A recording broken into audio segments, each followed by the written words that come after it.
दोस्तों, आप लोग कैसे हैं? आशा करते हैं आप लोग ठीक होंगे। आज के वीडियो में हम लोग फसल उत्पादन एवं प्रबंध चैप्टर की चर्चा करेंगे और इसके प्रश्नों को भी देखेंगे। देखिए सबसे पहले हम लोग थोड़ा अध्याय के बारे में जान लेते हैं, उसका रिवीजन कर लेते हैं। देखिए, जब एक ही किस्म के पौधे किसी स्थान पर बड़े पैमाने पर उगाए जाते हैं तो इसे फसल कहते हैं। क्या कहते हैं? फसल कहते हैं। मतलब जब एक ही तरीके के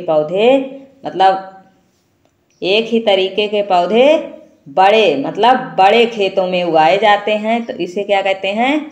फसल कहते हैं। दूसरा पॉइंट देखिए, मिट्टी तैयार करना, बुआई, खाद एवं उर्वरक देना, सिंचाई, खरपतवार से सुरक्षा, कटाई तथा भंडारण, ये सभी किसानों के द्वारा उपयोग में लाए जाने वाली कृषि पद्धतियाँ हैं। ये सब क्या हैं? कृषि पद्धतियाँ हैं। जैसे मिट्टी तैयार करना, बुआई, खाद एवं उर्वरक देना, सिंचाई करना, खरपतवार से सुरक्षा, कटाई तथा भंडारण, ये सब क्या हैं? कृषि पद्धतियाँ हैं। मिट्टी को उलटने पलटने एवं पोला करने की प्रक्रिया को जुताई कहते हैं। ठीक है, मिट्टी को उलटने पलटने एवं पोला करने की प्रक्रिया को जुताई कहते हैं। वह पदार्थ जिन्हें मिट्टी में पोषक स्तर बनाए रखने के लिए मिलाया जाता है उन्हें खाद उर्वरक कहते हैं। ठीक है, खाद उर्वरक किसे कहते हैं? वह पदार्थ जिन्हें मिट्टी में पोषक स्तर को बनाए रखने के लिए, ठीक है, मिट्टी में पोषक तत्वों की भरपूर मात्रा बनी रहे, ठीक है, वो क्या है? खाद एवं उर्वरक कहलाते हैं। आगे देखिए, जैविक खाद क्या होती है? जैविक खाद बनाने के लिए अपशिष्टों का अपघटन सूक्ष्म जीवों के द्वारा होता है। ठीक है, सूक्ष्म जीवों के द्वारा अपशिष्टों का अपघटन किया जाता है। खेतों में लगातार फसल उगाने से खेतों में पोषक तत्वों की कमी हो जाती है। ठीक है, अगर खेतों में लगातार फसल उगाई जाएगी तो क्या होगा? पोषक तत्वों की कमी हो जाएगी। यूरिया, अमोनियम सल्फेट, पोटास आदि क्या हैं? ये सब उर्वरक हैं। क्या हैं? उर्वरक हैं। यूरिया, अमोनियम सल्फेट, पोटास उर्वरक फैक्ट्रियों में बनाया जाता है। खाद जैविक प्रक्रिया द्वारा बनता है। ठीक है, उर्वरक क्या होता है? फैक्ट्रियों में बनाया जाता है। खाद जो है जैविक प्रक्रिया द्वारा बनता है। केचुए एवं सूक्ष्म जीव मिट्टी को पलटकर पोला करते हैं। ठीक है, केचुआ क्या है? किसान का मित्र है। तथा ह्यूमस बनाते हैं तथा रासायनिक प्रक्रिया द्वारा मिट्टी की उर्वरा शक्ति को बढ़ा देते हैं। ठीक है, रासायनिक प्रक्रिया द्वारा केचुआ एवं सूक्ष्म जीव जो हैं मिट्टी की उर्वरा शक्ति को बढ़ा देते हैं। कल्टीवेटर के उपयोग से श्रम और समय की बचत होती है। फसलों को अदल बदल कर बोना फसल चक्रण कहलाता है। फसल चक्रण क्या है? फसल चक्रण फसलों को अदल बदल कर बोना। एक ही तरह की हमेशा फसल ना उगाई जाए, फसलों को हमेशा अदल बदल कर बोना चाहिए। राइजोबियम जीवाणु वायुमंडलीय नाइट्रोजन का स्थिरीकरण कहते हैं। राइजोबियम जीवाणु वायुमंडलीय नाइट्रोजन का स्थिरीकरण करते हैं। मोट, चैन पंप, ढेकली और रहट ये सभी सिंचाई के पारंपरिक तरीके हैं। ठीक है, सिंचाई के पारंपरिक तरीके में क्या क्या आता है? मोट, चैन पंप, ढेकुली और रहट। खाद में ह्यूमस की मात्रा होने के कारण इससे मिट्टी में जल की धारण क्षमता में वृद्धि होती है। कुएं, नलकूप, ये जलकूप नहीं है, नलकूप है। ठीक है, नलकूप, तालाब या झील, नदियाँ, बांध और नहर आदि सिंचाई के प्रमुख स्रोत हैं। छिड़काव तंत्र क्या है? इस विधि का उपयोग असमतल भूमि के लिए किया जाता है। असमतल का मतलब जो भूमि समतल ना हो, जहाँ पर जल कम मात्रा में उपलब्ध हो। ठीक है, कम मात्रा। ठीक है, जब हम एक ही जमीन पर बार बार पौधे उगाते हैं तो ये मिट्टी में से पोषक तत्वों को सोख लेते हैं। ठीक है, जब हम एक ही तरीके के पौधे बार बार उसी मिट्टी में उगाते हैं तो क्या करते हैं, पोषक तत्वों को सोख लेते हैं और मिट्टी में इन पोषक तत्वों की कमी हो जाती है।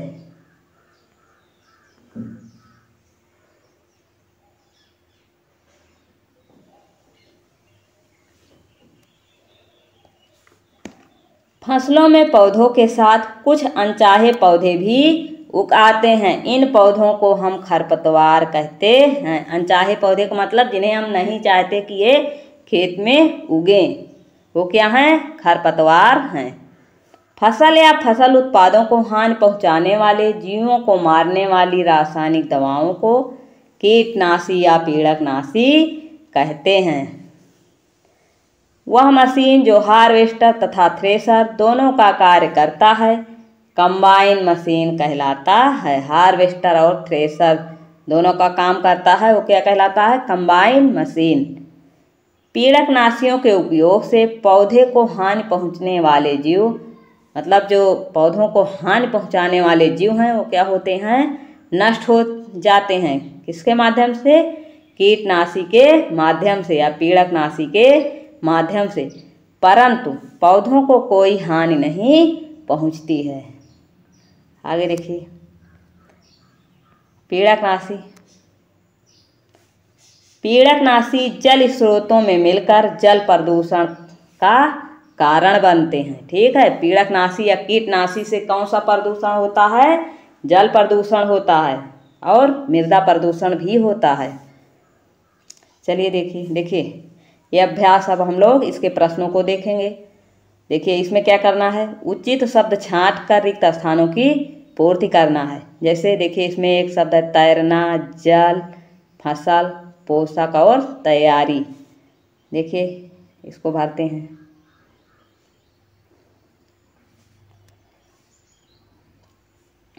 देखिए एक स्थान पर एक ही प्रकार के बड़ी मात्रा में उगाए गए पौधों को क्या कहते हैं, फसल कहते हैं। क्या कहते हैं, फसल।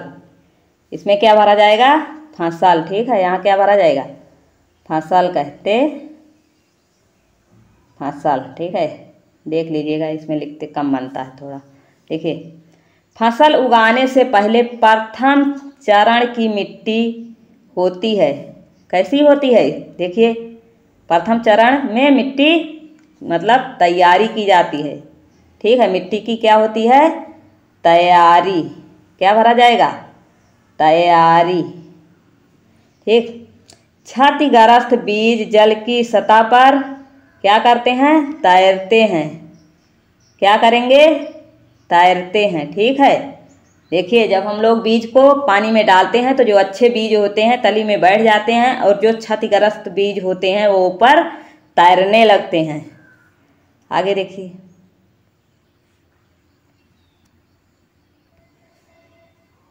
फसल उगाने के लिए पर्याप्त सूर्य का प्रकाश एवं मिट्टी से तथा आवश्यक है। ठीक है, मिट्टी से क्या, जल। यहाँ क्या भरा जाएगा, जल, और यहाँ पोषक। क्या भरा जाएगा, पोषक। ठीक है, आगे देखिए, कॉलम ए में दिए गए शब्दों का मिलान कॉलम बी से कीजिए। चलो करते हैं, देखते हैं। देखिए खरीफ की फसल में क्या क्या बोया जाता है, खरीफ की फसल में धान और मक्का बोया जाता है। क्या बोया जाता है, धान और मक्का। रबी की फसल में गेहूं, चना, मटर। ठीक है, और देखिए रासायनिक उर्वरक कौन कौन से होते हैं, ये जो कारखानों में बनते हैं, यूरिया एवं सुपर फास्फेट। और कार्बनिक खाद क्या है, पशु अपशिष्ट, गोबर एवं मूत्र एवं पादप से बनी खाद क्या है, कार्बनिक खाद है। आगे देखिए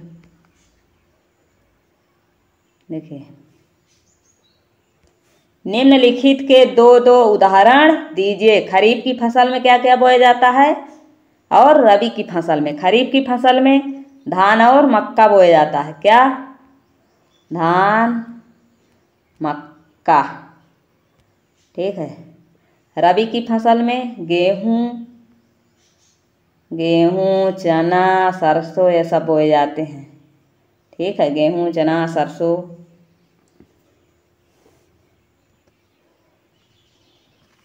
देखिए, निम्नलिखित पर अपने शब्दों में एक एक पैराग्राफ लिखिए। ठीक है, किसका किसका लिखना है? मिट्टी तैयार करना, बुआई, निराई और थ्रेसिंग का। ठीक है, चलो एक एक करके देखते हैं। मिट्टी तैयार करना। मिट्टी तैयार करना कृषि की पहली प्रक्रिया है। कौन सी प्रक्रिया है? पहली प्रक्रिया है। इसमें सबसे पहले जुताई की जाती है। क्या की जाती है? जुताई, ये जुई नहीं, जुताई। ठीक है, जुताई की जाती है जिससे मिट्टी पलटा जाता है और पोला किया जाता है। जुताई की क्रिया हल या ट्रैक्टर में लगे कल्टीवेटर का उपयोग किया जाता है। मिट्टी पोला करने से इसमें जड़ें गहराई तक जाती हैं और पोली मिट्टी में रहने वाले सूक्ष्म जीवों की वृद्धि करने में सहायता करती है। कौन सी मिट्टी? पोली मिट्टी। पोली मिट्टी में जल को धारण करने की क्षमता अधिक हो जाती है। ठीक है, पोली मिट्टी में क्या होता है? जल को धारण करने की क्षमता अधिक हो जाती है। बुआई, दूसरा नंबर क्या है? बुआई। बुआई कृषि की दूसरी महत्वपूर्ण प्रक्रिया है जिसमें बीजों को मिट्टी के अंदर डाला जाता है। बोने से पहले उत्तम किस्म के बीजों का चयन किया जाता है और जो अधिक उपज देती हूँ और स्वस्थ हूँ। ठीक है, उन फसलों को मतलब उन बीजों का चयन किया जाता है जो अधिक उपज देती हूँ। ठीक है। निराई क्या होता है? आप लोग जानते होंगे निराई क्या होता है। खरपतवार को फसलों से हटाने की प्रक्रिया निराई कहते हैं। इसमें खुरपी जैसे कृषि औजारों का उपयोग किया जाता है। निराई की एक दूसरी विधि है पीड़कनाशियों का उपयोग, जिन्हें खरपतवार नाशी भी कहते हैं। ये फसलों में अवांछित का मतलब जिन्हें हम नहीं चाहते पौधों को नष्ट कर देता है। ठीक है, कौन? पीड़कनाशी। थ्रेसिंग क्या होता है? काटी गई फसलों से बीजों या दानों को भूसे से अलग करने की विधि को थ्रेसिंग कहते हैं। आजकल थ्रेसिंग के लिए मशीनों का उपयोग किया जाता है। थ्रेसिंग के बाद बीजों का सुरक्षित भंडारण कर लिया जाता है।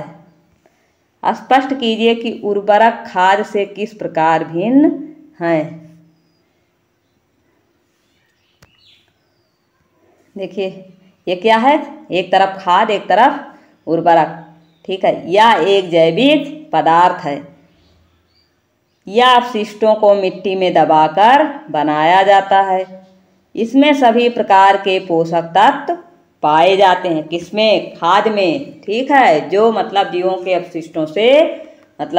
के अपशिष्टों को मिट्टी में दबाकर बनाया जाता है। और एक किस प्रकार की खाद है? जैविक खाद है। उर्वरक क्या होता है? यह एक रासायनिक पदार्थ है। ठीक है, उर्वरक जो है कौन सा पदार्थ है? रासायनिक पदार्थ है। ये कहाँ बनता है? फैक्ट्रियों में बनता है। इसमें विशेष प्रकार के पोषक तत्व पाए जाते हैं। इसमें सभी प्रकार के पाए जाते हैं, इसमें विशेष प्रकार के। सिंचाई किसे कहते हैं? जल संरक्षित करने वाली सिंचाई की दो विधियों का वर्णन कीजिए। विभिन्न अंतराल पर खेत में जल देना सिंचाई कहलाता है। जल संरक्षित करने वाली सिंचाई की दो विधियां नहर और कुआं से सिंचाई की जाती है फसलों की। पहले मतलब की जाती थी, अब तो नलकूप लग गए हैं, ट्यूबवेल लग गए हैं।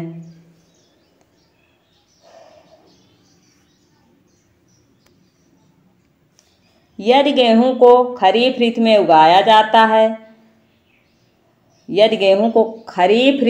उगाया जाए तो क्या होगा, चर्चा कीजिए। ठीक है।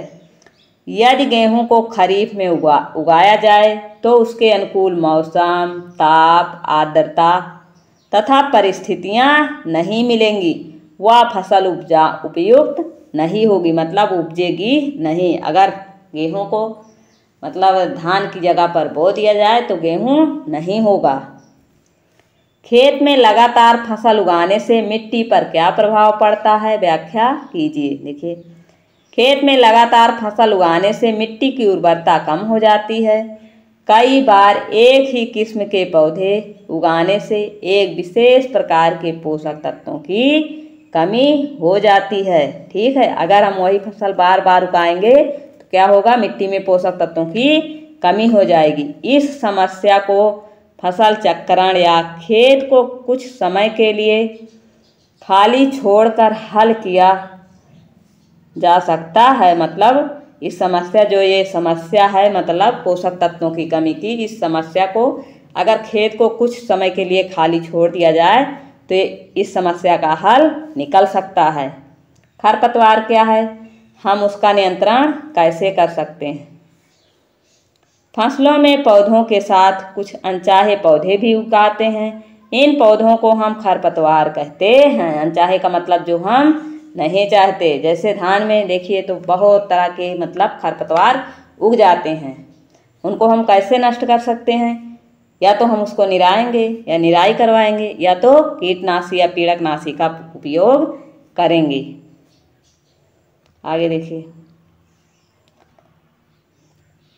आज की वीडियो में इतना ही। अगर